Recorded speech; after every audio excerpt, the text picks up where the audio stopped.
then I was just like, you know what? I don't think my daddy was lying when he told me that she ain't like me, because this girl got out her car after she called the police. She got out her car, went into her other car to get a purse out her trunk, changed the purses, put the purse on my trunk. But this is the kicker. You wrote down my tag number so you can give it to the police. 10:30, no later than dropping them drawers. I know what you want. I ask myself, is this shit real? I contemplate about how I feel. What's up, dopies? It's your fashion best friend, and I'm back with another video. If you're new here, welcome. If you're true here, welcome back. So today I wanted to do like a little get to know me story time, kind of give you guys a better idea of who I am, and get a little bit personal, you know, because I'm not really personal with y'all. But before I get into it, don't forget to like, comment, subscribe to my channel, turn on that bell so you're notified each and every time that your girl uploads a video. Now let's get into it. Okay, so let's get comfortable. I've never told my story, and I feel like my story is just as important as the next person's story. So I'll give you guys a little background history, and maybe that'll make sense of kind of who I am and why I do and move the way that I do. My name is Brittany. I'm 30 years old. I'm the oldest girl of 7, but the oldest of 4 by my mom. There's 2 girls and 2 boys.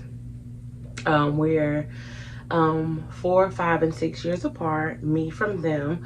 And I don't have any kids. My sister has 5. My baby brother has 2 and 1 on the way. The oldest boy doesn't have any, nor do I. So growing up, my mom was on drugs. Let's just put it out there. My mom was on drugs.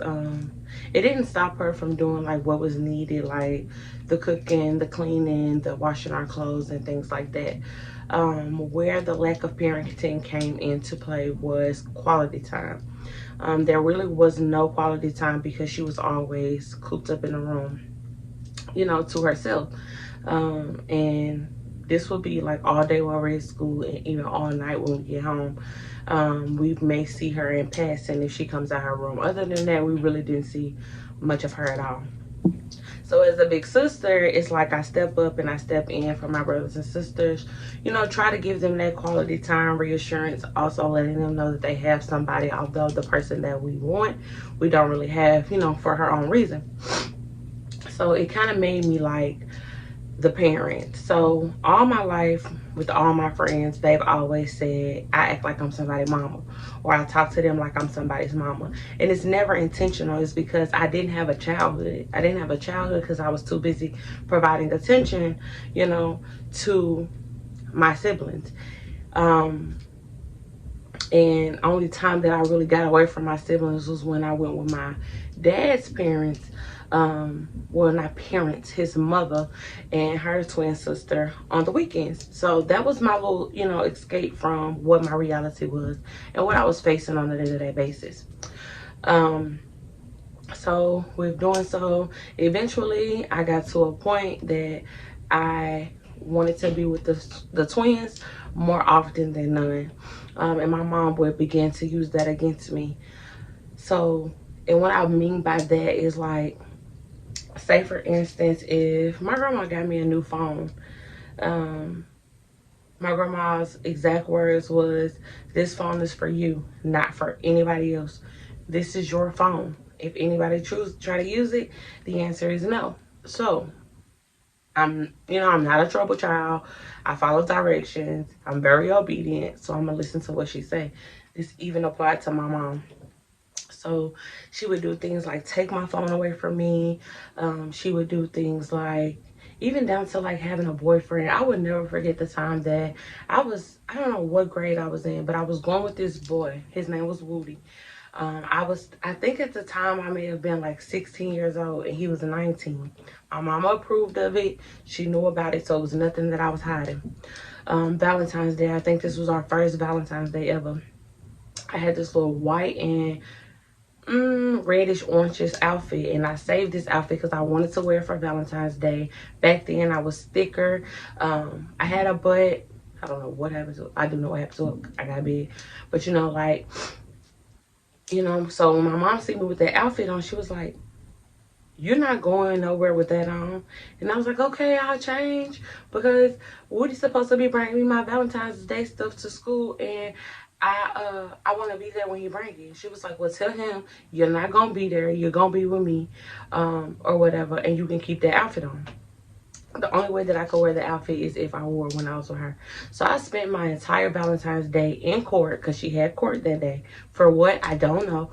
I spent my entire day in court, and I didn't get to call my boyfriend to tell him to bring me my Valentine's Day until 10 p.m. that night. And by then, Valentine's Day is over. So anything that was like a spotlight on me, it was always dimmed because she had that type of control as my parent. She would also tell me things like, "You're not going over there with the twins." If something wasn't going the way that she wanted it to go, she would, try to take the only outlet that I had, which was my grandma and my auntie, away from me. And life just wasn't fair. Like, I didn't have a hard, struggling life. And if we were struggling, of course, as a child, I wasn't aware of it.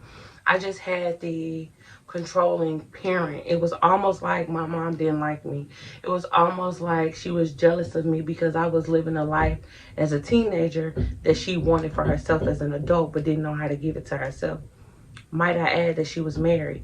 And my stepdad, who's no longer my stepdad, my baby's brother's dad, was in my life since the age of 4. I think they separated and divorced at the age of, when I was 18, I think it was. But even then, and it may have been before then, because I think my baby brother was like 8 years old, and it was his dad that she was with.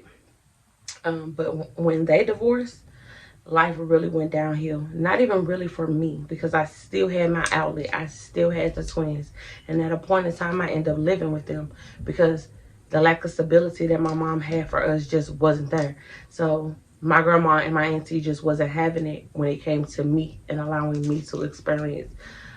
There's one day in particular that I will never forget. And it was one day I got a phone call from my brother and my sister. So when my dad and when my stepmom and my dad separated, my baby brother had the choice of, staying with his dad or going with his mom, and he chose to go with his dad because, one, my mom wasn't active. So why allow yourself to go with a parent that's not active, you know, and instead you stay with the parent that you actually see the most, not knowing the situation or the circumstances to come behind it.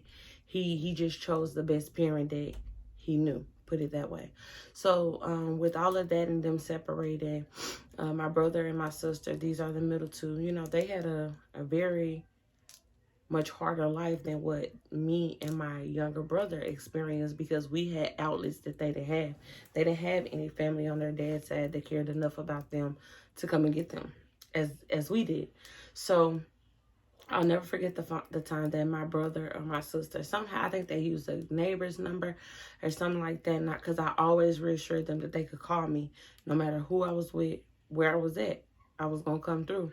So they called me one time, and my grandma had this house that I guess she bought it. But we always had access to it. So my mom had my brother and my sister in an abandoned house because my grandma wasn't living there anymore. No one from my family was living there. There was no lights. There was no water.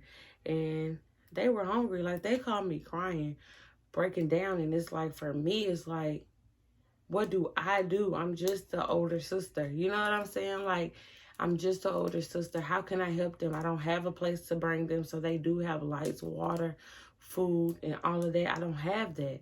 So I told my grandma, and that night we literally went and got them something to eat and took it over there to them. But I couldn't bring them with me. Like, those people that I was with was my dad's people.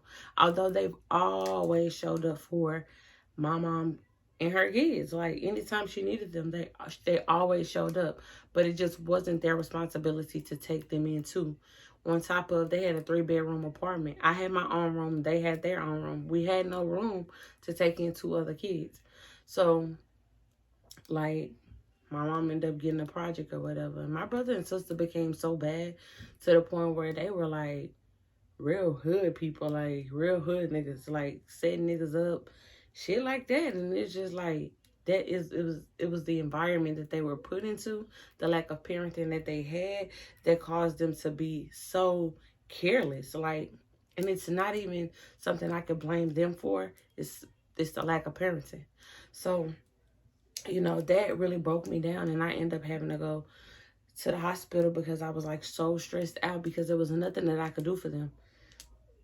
And with going to the hospital, I ended up getting acid reflux because I had too much acid on my stomach, more than I was supposed to. So I started taking medicine for that, and then I had to go to therapy. And this is where my dad's gonna get into play because I ain't even spoke on him. So my dad volunteered to take me. My dad ain't never been there. Maybe 2 years out of 30 years of my life, honestly. So my grandma and my auntie, they call themselves filling the void that my dad gave me from lack of parenting. Like, I just can't win or lose. I win for losing because this is what God blessed me with. But my dad called himself being nice and taking me back to my therapy sessions. So the conversations will get extremely deep, even down to me expressing how I felt about me and my dad not having a relationship, or how my dad found it okay to take care of the next woman's child but not have the same initiative to take care of his own. According to him, I was his first child. And so we had a therapy session, and he told me that I had another brother, and his name was Justin. His birthday is June the 15th, while mine is July the 15th. We're both 30. But he never said anything to me about that child because the mother told him he didn't want her to be a part of his life. So he never felt like it was necessary to say something. But here's the thing. I'm a female. And at the time, I think I was bisexual. I probably wasn't even dating women. I was just solely dating boys. So as me being your daughter, why wouldn't you find the importance in letting me know I have a brother out here, But that's neither here nor there. Let's just say that now I'm 30. My dad lives with my grandma. I walk past him anytime that I go to their house. He's never taken the initiative to say anything to me unless I have my nieces with me. And that's just simply saying that they're cute or something like that. Anything pertaining to me is not, hey, baby, what's up? How you doing? I love you. You know what I'm saying? Nothing. And you know what? I'm so numb to it. It doesn't even matter. Like, it doesn't even matter. But one thing I will say is my mom and my dad are my motivation to be great.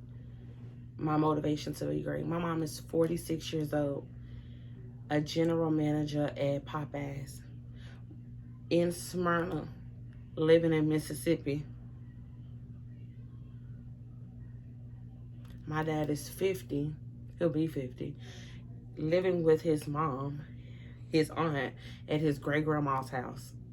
Like, neither one of y'all really have anything going on for yourselves. So that's my motivation to kick my hustle in gear and make sure that I have the finer things. Because if I depend on y'all, or if I live and look up to y'all, I won't have nothing, But, so all of that is all of that. So I try to build my own relationship with my siblings, letting them know they always got me. And this is for my siblings on my dad's side, along with my siblings on my mom's side.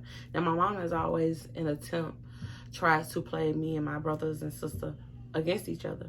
She be mad at one, she calling the other three to talk about them. She mad, and it's like, it doesn't matter who she mad at, she gonna call everybody else to tell them how she mad at them. And as her child, you're just like, dang, mama, that's messed up, or why would they do this to you? You know what I'm saying?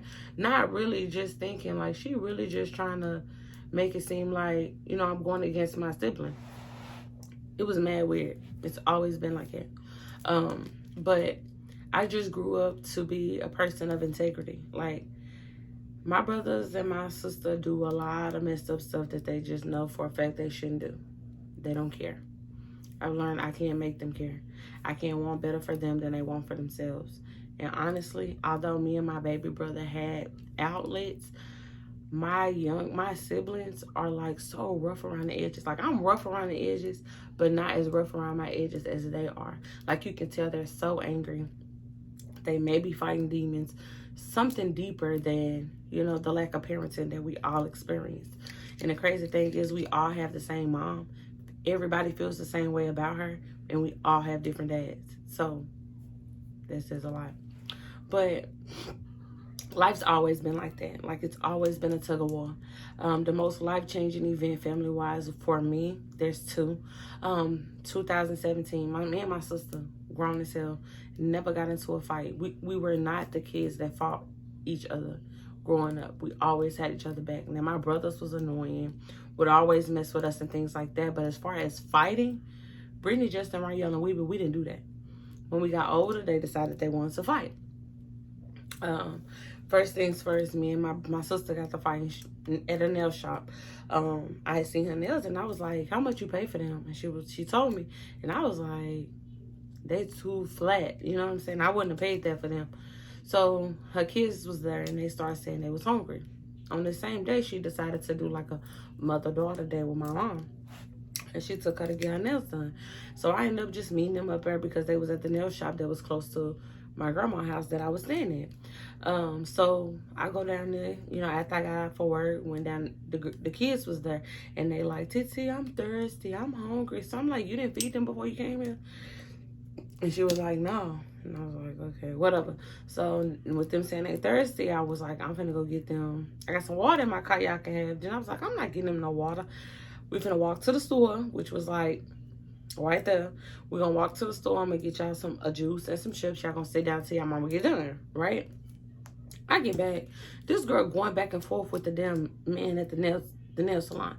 I'm like, girl, chill out. Like, mind you, Nicole, she's sitting right there and she watching. Sitting right there watching. So I'm like, no, this is embarrassing. Not only for, you know, her, this is embarrassing for us because I'm your sister, your kids are here. What are you doing? So I'm trying to get her up out of there. In the midst of me getting her out of there, she swung and she hit me. I instantly blacked out. Because one thing I'm going to do is take up for me. So I instantly blacked out. And I started whooping her ass. Then my mom wanted to jump in. And she want to separate us and stuff like that. So she put my sister in the car and had some girl, like she always do, have one of her little co-workers that she mess with, like her daughter, her mini-me or something, in the car with her. And with her being in the car, she's like, drive off. And I have the handle. So I'm pulling the handle. I'm not thinking anything deep into it. At the time, I didn't have my own place. And my grandma did not like me having my dog there.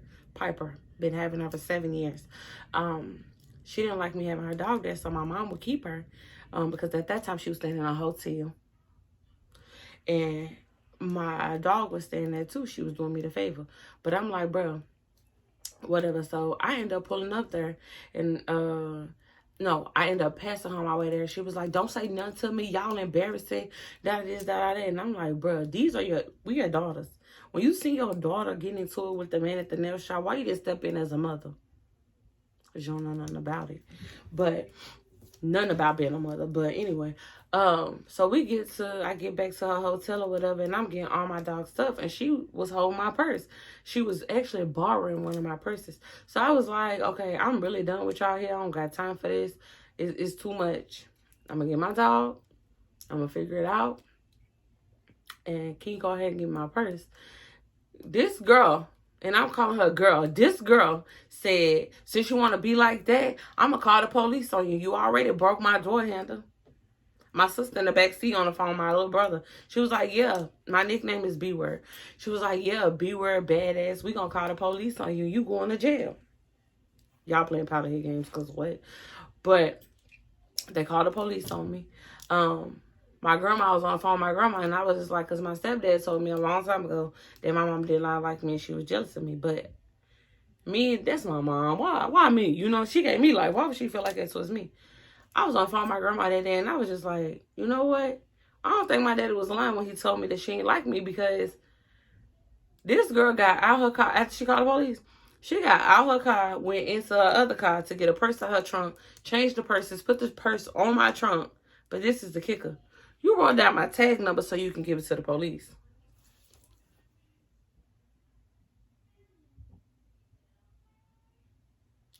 You wrote down my tag number so you can give it to the police.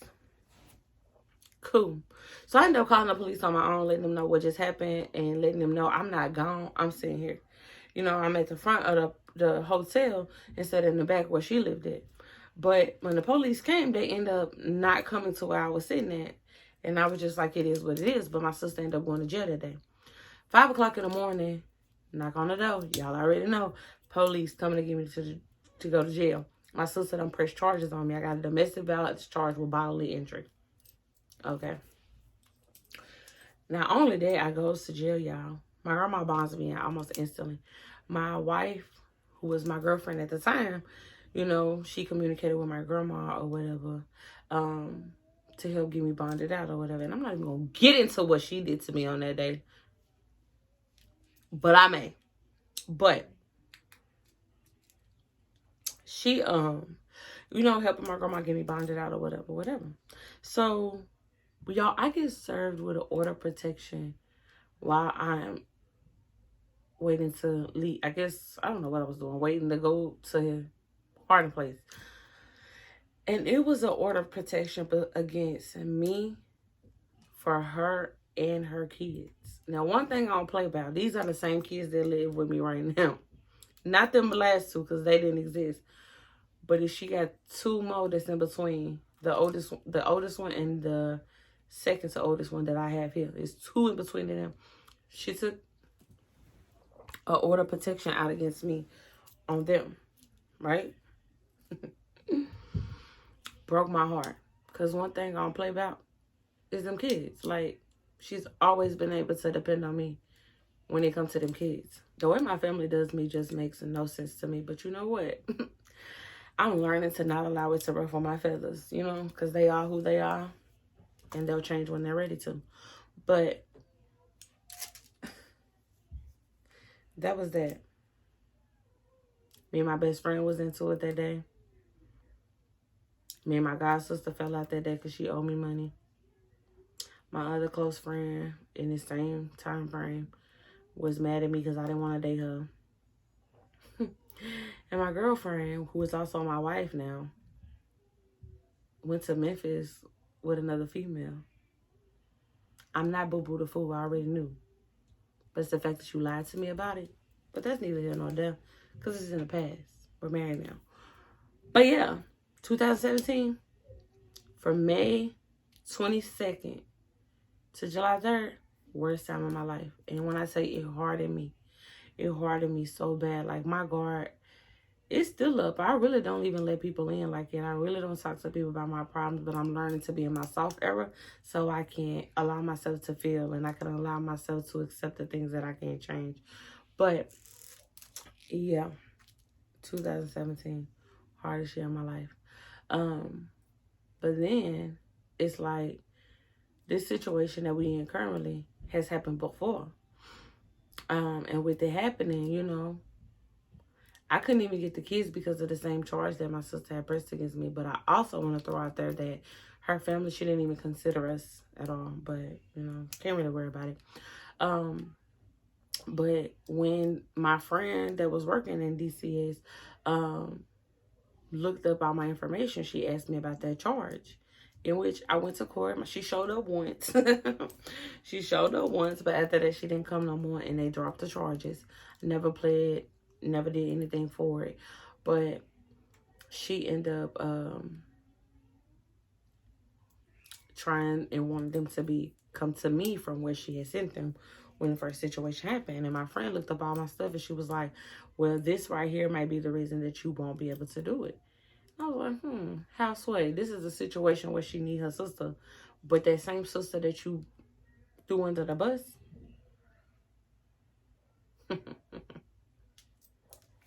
Right. So, that's that. That's 2020. So, 2022. Let's skip over 2021. I was in my own world in 2021. 2022. Nicole ain't changed. Raniel act just like Nicole. And both of them are too much to deal with. Like, too much to deal with.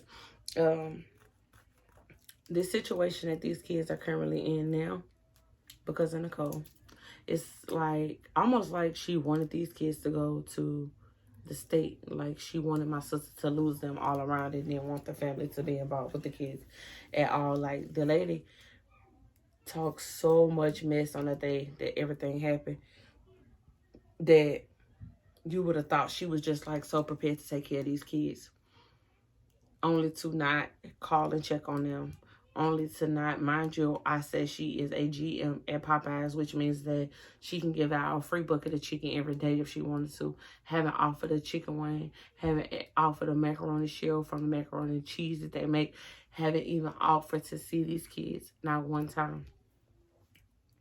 But you know what? I can't worry about it. Can't worry about it. So, and it's like really, really, really like playing tug of war when it comes to my sister with this. Like, I don't pressure her about nothing. I don't pressure her about seeing her kids. I don't pressure her about doing groceries for them. I don't pressure her about getting clothes for them. I don't pressure her about nothing pertaining to these kids, because if I knew for a fact that the task was too hard for me to take on, I wouldn't have took it on. Right? So I do it.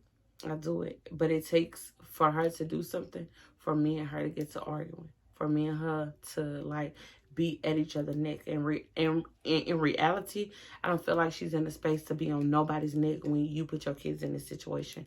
Not me. I'm doing you the favor. And might I ask, that same charge that y'all pressed on me in 2017 came up again in 2022 and could have almost been the reason why your kids went to state, aside from what you did to put them in there. But you know what? God's grace, I got these kids. You know what I'm saying? Life is just not fair. Like, it's not fair. And you really just have to accept the stones that's thrown at you, but find a way to build with them stones instead of allowing them stones to burn you and knock you down like they an attempt to do. The most messed up thing that's happening right now is the fact that this girl called. Today is Sunday, August the 20-something, 21st, I think. August the 21st. My sister hasn't seen them since the last Tuesday. Not the Tuesday that just passed, but the Tuesday before then. But called DCS because me and her had an argument. Because I've got these kids caught up on their shots. You can watch the previous vlog to see them. They've caught up on their shots. They're learning. They're talking more. They're 2-1 and they're behind. They're great. Their scores are below average for the average 2-1-year-old. And you know, she be so in denial, and I'm not a parent, so I don't know how it feels for someone to tell me that my kids are behind. But when you initiate that conversation, letting people know that your kids are behind, they have to evaluate it. You know what I'm saying? To see if they were really behind. So, like, we argue about the dumbest things. Like, these kids on routines, you know, they have such high expectations. They get love, time, and attention all the time. And although I'm drained and I'm tired and I'm overwhelmed, you know what I'm saying, I still show up for these kids because they need somebody to show up for them. Even to the point where sometimes I forget to show up for myself because I'm too busy trying to make sure that they get what they need out of a parent. You know? But my sister called the DCS people on me to ask them to be middleman for visitations. Like, bro, I don't, no lie, y'all. This girl will come and watch them from 8 really to 12, because the routine that I had them on, they get up on my first break at 8.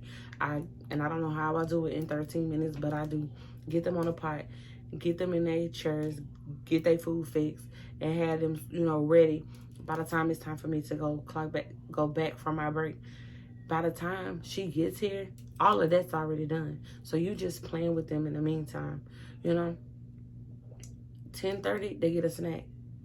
By the time, that's when I go on my lunch. When I go back to work for my lunch, which is 11, they lay down to take a nap. So you're not really spending much time with them because they're on the routine that I have set them on. But you call DCS to ask them, can they help with you getting visitations, because it's overwhelming trying to see your kids because we always arguing. I've had her kids for almost 3 months. We've only got to arguing 3 times. So is it me that's the problem or you? Don't worry, I'll wait. Because what? Like, girl, you really trying to make it seem like I don't want you to see your kids. If anything, I want your kids to go home. Because not only did I change my life around to accommodate your situation for the greater good of your kids, you out here living freely and doing nothing with your time. Not for real. Nothing would ever come in between the ability to be a parent to my kids. And I'm not even a parent. I don't get it. And you know what? I'm not really here to try to get it. But yeah, life ain't always been fair. That's only part of my story. I skipped over so much. I just wanted to really sum it up for y'all. Like, being strong is because I have no choice. Being aggressive is because, honestly, I don't have no choice. Like, I'm so guarded. It's so hard for me to let people in. My best friend always complains about me not letting her in. Because, for what? People always let me down. People always turn their backs on me. People always show me that I'm unappreciated. Like, so I can't keep allowing myself to get that from people. You know what I'm saying? So I got to protect me. Because if not me, then who? I'm all I got in this world, aside from my wife. But yeah, like, I'm really guarded. And it's really hard for me to just let my guard down and just be like, you know what? Come on, girl, you can get all of me. Because I'm an all or nothing type of person. I either give you all of me or I give you none of me. I struggle with doing it in between. Although I may be doing that. I probably am doing that. But yeah, the family that I come from, stressful, draining, overwhelming. My mom, don't talk to her. My brother, after me, don't talk to him. My baby brother, don't talk to him. Not even because I don't want to, just he's never been that. You know what I'm saying? He's never been in communication with us like that. My sister, blocked, because I just don't have time. Like, everything is always argumentative. Everything is always like pointing the finger. Like, it's okay to be wrong. Accountability ain't nothing that I struggle with. Because if I'm wrong, I'm wrong. And if I'm right, I'm right. You know what I'm saying? But that's a little bit about me. I appreciate all of y'all that made it to the end. I'm going to end this vlog here. Don't forget to like, comment, and subscribe. Turn on that bell so you're notified each and every time that your girl uploads a vlog. And if you want more background of who I am, how my fashion got into play, because I can definitely talk about that too, drop that in the comments. Like, yeah. But I'll see y'all in the next vlog. Bye. 10:30, motivated, then drop them drawers. I know what you are. I ask myself, is this shit real?